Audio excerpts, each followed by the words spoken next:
Before I start, I am going ahead and apologizing if I got any of the characters' names wrong in this part. There's a lot of Black Clover names, so I do apologize if I get some of them wrong. Now let's get into this. What if Asta was the Reaper? Part 3. The Dungeon Incident. We start off with Reaper back at his little hiding place with Steven, also known as the Glass Illusionist. Sir, Steven had walked into the room. There's viewing the surroundings as most of it is covered with black gear and equipment. What is it, Steven? As we see Reaper, Asta, sitting on a table, obviously working on some type of object. You asked me to meet you here a while ago. Yes, I did send you a message. I'm going to a dungeon where I'll be meeting some of my allies from the Diamond Kingdom. Are you preparing to send me to the Diamond Kingdom? No. My higher-up was told that you were here to assist me and gather any allies as possible. I hear of a rumor of someone in a village. Has weak magic is told, but I don't think it's weak at all. What do you mean, sir? Well, I'm thinking that person is suffering from a, drained mana disease. Drained mana disease? Yes, it's a rare disease. It happens every few hundred years. Sometimes even less, depending on the person. It mostly goes down through bloodline. The only cure for this disease is transfer of mana. If I'm correct, I'd like you to bring that person here. It'll be easy to spot her since she lives in an abandoned house in the backwater village in the sticks. Make sure she's not dead when you get there. As Steven is shocked, dead? Yes, the village doesn't treat her well. I would go myself if I wasn't given the order to go meet with my comrades. I see. Do we know her name? Unfortunately, I do not know the person's name, but I can tell you what type of magic she holds. And what would that be? Poison magic. As he just finishes with the object he's working on, and turns around. Poison magic that I think could be very useful. So I'd like for you to retrieve her. And have her here in a few days if possible. I must go off now. As he gets up and actually goes to his chest, as he opens it up, revealing a different uniform. As he pulls it out, what's that? You see, when I'm publicly revealed, I can't reveal I'm at the actual Reaper. To the Clover Kingdom. Because I must keep my identity a secret. So I use my other operative code name as Crow. As he puts on a Crow uniform, which is basically the skin in Overwatch, the Crow uniform. As he puts it on, they'll call me Crow, an operative. Truth be told, there are two names I go by. One, the Reaper.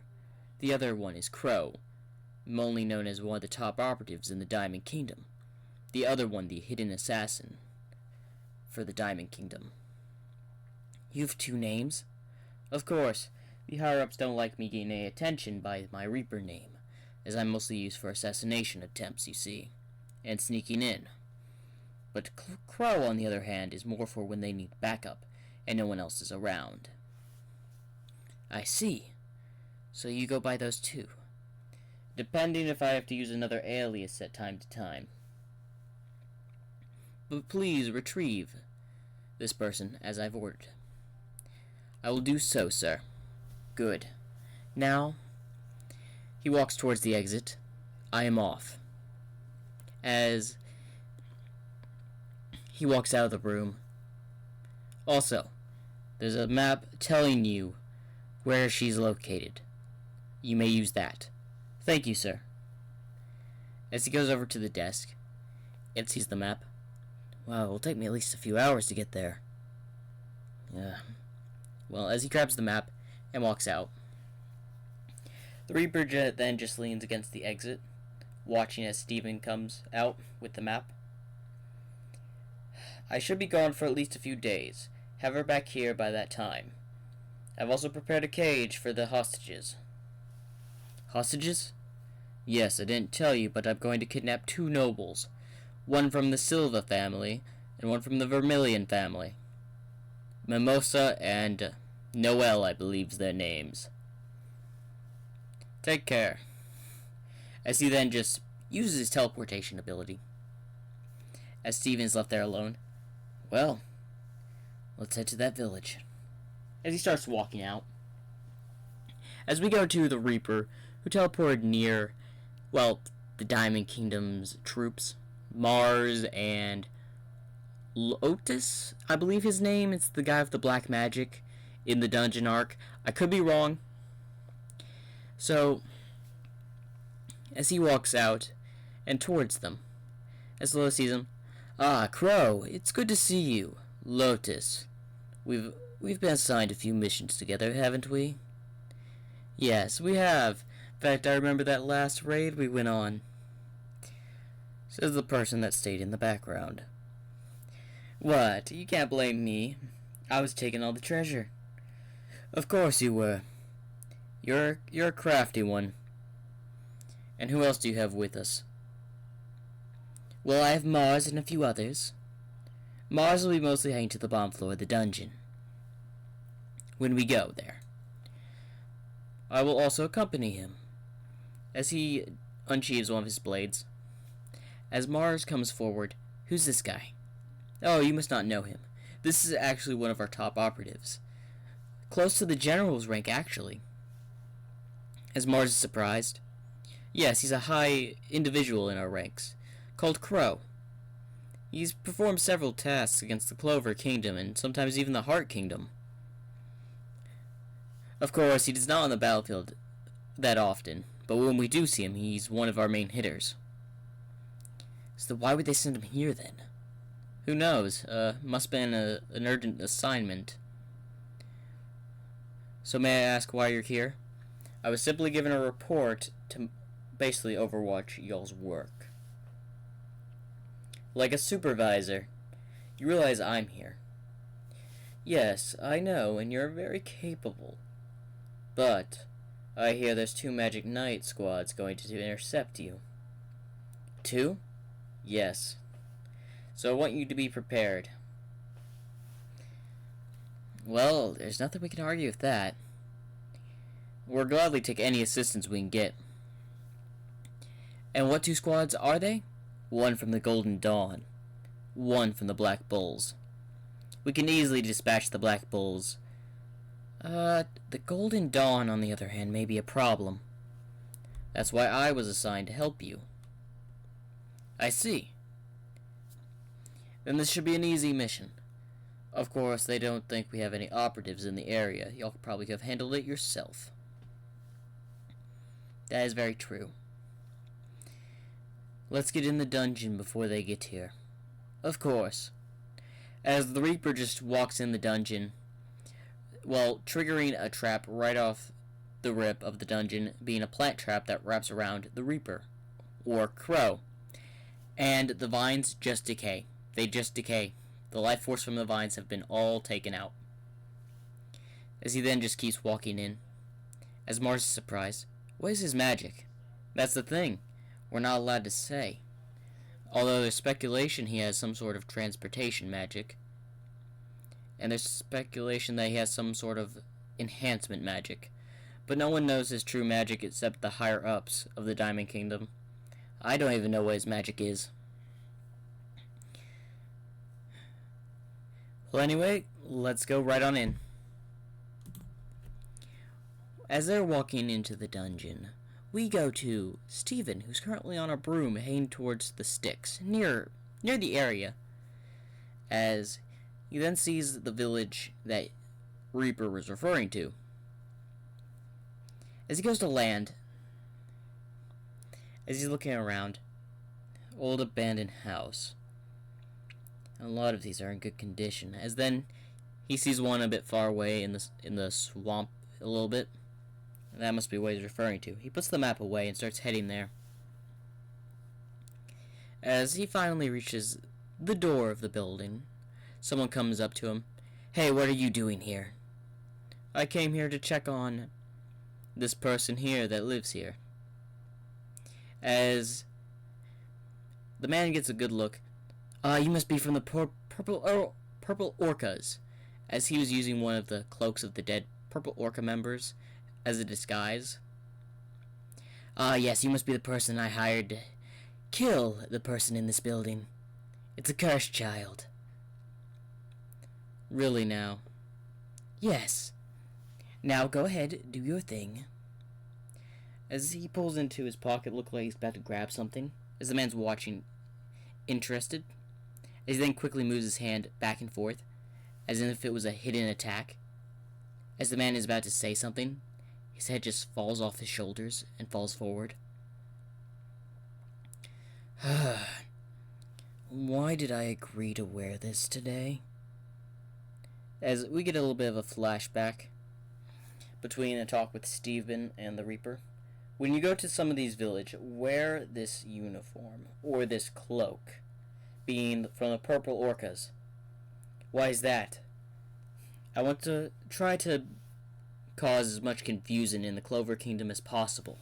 So incidents like this should be very well suited. And especially, the purple orcas have been shady. So causing confusion and betrayal in the ranks will also increase our chances of not being discovered while framing it all on the purple orcas. I see. As the flashback ends, as he opens the door to the building, as he looks around the room, "Hello? Anyone here?" No one responds. He walks further down, into the room. As he goes to another door and opens it, revealing, a bed, someone laying on the bed that's been malnourished. Like, you can tell the person hasn't eaten in quite a while. Just laying on the bed like she's on death's door. She has purple hair.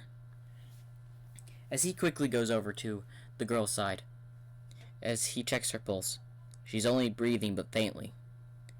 As he pulls out a magic potion, "I'm glad I found this," as he gives it to her.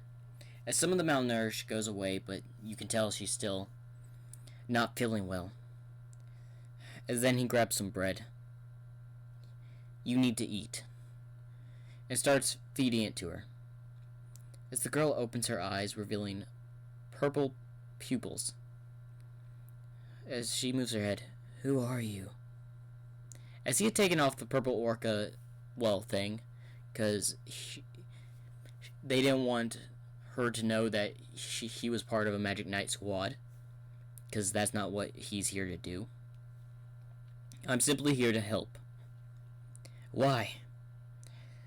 "I was given orders to tend to you and help you recover."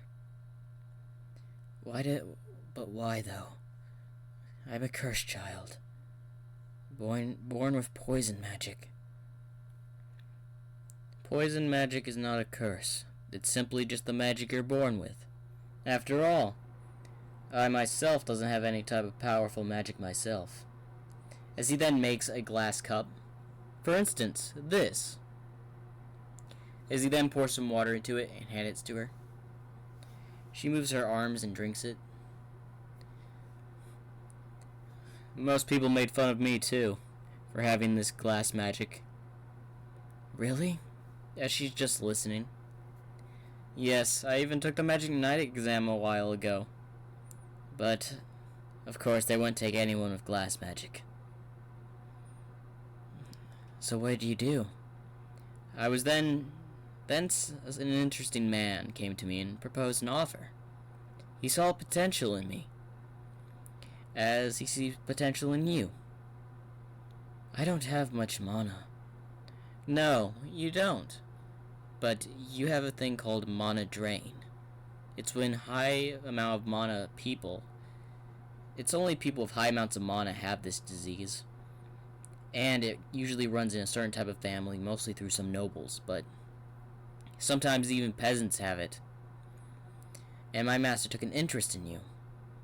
And he knows the only way to cure this disease is through mana transfer, which my master is willing to do. As she's surprised, you're willing to help me this much? Of course. After all, I'm only doing the same thing my master would have done. Unfortunately, I cannot perform the mana transfer, as I don't have huge amounts of mana as he does. As then he hears someone approaching. I guess that's the person that came here to kill you. As she's surprised, to kill me? Yeah, one of the villagers had hired a magic knight from the Purple Orcas to come eliminate you. Of course, I killed the person that ordered it, but the magic knight must have arrived. As he then casts a magic spell of glass around them, make it seem like the room's just empty. As the Purple Orca magic knight walks into the building and goes to the room looking around. She must have fled. As he turns his back and starts to walk away, out of the room. You stay here. I'll go ahead and take care of things. As he walks out of the spell, as it opened a pathway out, as he starts walking behind. As the guy's still looking around, she couldn't have gotten far. I must search every opportunity in every area. After all, I need that pay. As then he's stabbed in the chest with a dagger of glass, as he looks behind, as blood is spewing out of his mouth. As he quickly turns around and sends a fireball towards him, he makes a shield of glass to block it. That won't work. As the man from the Magic Knight squad falls to his knee, you'll pay for that. As he's about to charge another fire attack, we see two hands approach on the man's head, releasing a large amount of poison. As the man just simply flops over and starts to squirm. As Stevens, what did you do? As the girl coughs, I simply just injected him with some as she falls over, as Steven quickly goes over there and catches her. Hey, stay awake. She just had fainted due to overuse of magic and mana. There's nothing I can do now. As he quickly just takes her with him as they head back to the Reaper's base. Now we head to Mars and Asta Reaper, as they're at the lowest part of the dungeon while everyone else is exploring the other floors. So, how do you think we get this thing open? As then, Reaper senses the Magic Knight squads had entered the dungeon. I see. We wait here. As Mars is confused. Why? There are two Magic Knight squads just entered. We'll take care of them first, and take all the treasure later. Smart move. As Mars just sits down, as Reaper also sits down. And we go to Mimosa, and the other guy, which I forget his name, so I apologize.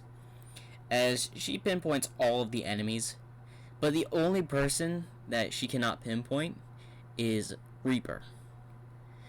The reason is because Reaper can hide his presence. So they have no idea Reaper is with Mars. Listen, Mars, you wait here for any Magic Knights to show up and just hold them off. I'll go ahead and take care of that other Magic Knight squad. The other Magic Knight squad? There's two, right? Yes. I'll take care of it. You just stay here. As Mars doesn't really say anything and just nods his head at that. As he then we just see Asta just walk away and just disappear in the shadows. And we go to Noelle, who is left alone because this is a mission with Luck and Noelle, because Asta's not in this timeline. As well, she's just walking, trying to avoid all the magic circles, as then she hears a explosion happen behind her, as she looks back and sees nothing.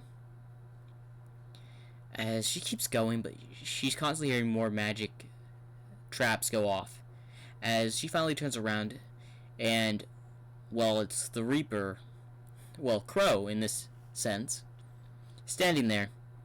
Target in sight. As she quickly pulls out her wand and sends an attack. Of course, the water attack goes to the left, missing Crow, which is just Reaper Asta, entirely. She sends multiple other attacks, but she doesn't have really control over her magic. She does have the wand, but she's still not in full control of her magic. So a few of them will stray and actually hit Reaper Asta, but he just cuts it with a magic sword. Made from, well, his magic. You're interesting for a noble. You have a lot of magic, but less control. And how would you know I'm a noble? Easy, the clothes, for one. The attitude, too. And I'm afraid you're gonna have to be coming with me. And why is that? Because I have orders. As Reaper then just suddenly appears behind her and just neck chops her as she falls to the ground. That's one down. Now, I don't want to have to do this because this will take a lot of mana. But I don't want to be dragging you all over the place. As he just teleports her out. And she appears back at, well, his base. In a cage. As he feels a little bit weak. I hate when I have to use that magic on other people. It drains my mana sufficiently. I had just learned that spell about a month ago. So I'm not entirely used to it. Well, anyway, those other magic knights should have arrived at, well, the gateway to the dungeon, well, to all the treasure room. As he arrives and just stays in the shadow as he's watching as Yuno and Mars fight off. Now, in this timeline, I'm gonna say Yuno has been training a bit more, so he has a lot more control over his wind magic. And he's just watching Mars and Yuno fight. Both of them are strong. As then he noticed a severe hit on Mars. That may finish him in. As he's contemplating to go in, as he pulls out his blade, as then he sees that Mars has flame magic that's, well, healing the wound. Interesting. He's using his flames to cauterize the wound, healing it. With the crystal magic, that's also very interesting, a mixture. And that combination, if used right, can be absolutely deadly. And, of course, they finished the battle with two big, well, crystal swords and a huge wind blast, hitting Mars in diamond, well, crystal armor, as he falls to the ground injured. As, of course, the other character, or the Mimosa, got injured in that attack against him in the beginning. And Reaper then just appears right next to her.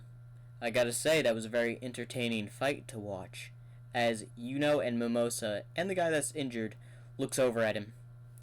Who are you? As Yuno points over his hand over at him. Oh, don't worry, I'm just here for this one, as he gestures over to Mimosa and quickly moves his hand so fast, knocking her out. Both of them are surprised as he grabs her. Now I'll also be taking that friend over there you'd made unconscious. His name's Mars, if y'all have not already heard. Release her, Yuno says. Sorry, no can do. As he then sends a dagger towards Yuno, who reflects it with his wind magic as it hits the wall. Now, if you're going to be so kind, I would suggest you not sending an attack at me, as he points a blade to Mimosa's neck. Or else your little friend here, well, is not going to be in one piece. As Mars comes to and starts to get up, as he aims his hand over at Yuno. No need for that. As much as I would like to get rid of them now, I was not ordered to. We're ordered to grab as much as we can. As then Reaper just cuts a hole into the door.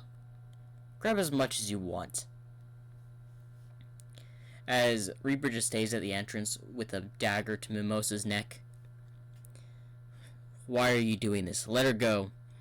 No, after all, this one's coming with me, whether you like it or not. Yuno tries to use a magic attack behind him, gathering his mana. I gotta admit, that's a unique trick, as it reveals to be a dagger on his back that protected him. As Yuno is confused, how'd you block that? Simple. He then references to the small dagger.